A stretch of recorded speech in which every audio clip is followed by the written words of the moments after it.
ఎన్నికల్లో హామీ ఇచ్చినట్టు ఈ చంద్రబాబు నాయుడు గారు ఆటో వాళ్ళకి 15,000 ఇవ్వటం మీకు ఎలా అనిపిస్తుంది? చాలా హ్యాపీగా ఉంది సార్ నాకైతే. ఎందుకంటే ఆదుకున్నట్టు అయిపోయింది. కరెక్ట్ టైంలో మాకు ఈ పథకం రావటం నాకైతే చాలా హ్యాపీగా ఉంది. మా ఫ్యామిలీ కూడా చాలా సంతోషంగా ఉన్నారు. అంటే బర్డెన్ తగ్గింది, బాబు మనకి టైంకి దేవుళ్ళగా ఆదుకున్నారు అని చెప్పేసి అని మేమైతే చాలా హ్యాపీగా ఉన్నాము. అనుకున్న టైంకి చెప్పిన టైంకి ఇచ్చేస్తారు. గవర్నమెంట్ వచ్చిన తర్వాత పథకాలు అందినాయమ్మా మీకు? అందినాయి సార్. ఏమి వచ్చినాయి?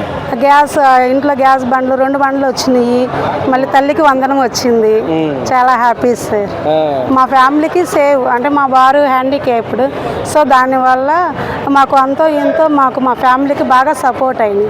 వచ్చిన ప్రతి రూపాయి అయినా సరే మేము బండికి కానీ కిస్తులు కట్టుకోవటానికైనా దేనికైనా సరే పిల్లల చదువులకి ఉపయోగించుకోవటానికి తల్లికి వందనం. సో కాబట్టి మా బాబుకి ఫస్ట్ టైం ఫీజు కూడా కట్టేసాము.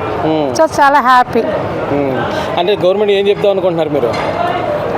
గవర్నమెంట్కి, చంద్రబాబు నాయుడుకి చాలా ధన్యవాదాలు సార్. ఎందుకంటే మాకు ఈ షీ ఆటో తీసుకొచ్చింది కూడా మాకు రావటం వల్లనే మేము ఒక అడుగు స్టెప్ ముందుకు వేసామని అంటే చంద్రబాబు నాయుడు పుణ్యమే అన్నమాట. సో ఆ సార్కి మేము ఎప్పుడూ రుణపడి ఉంటాం.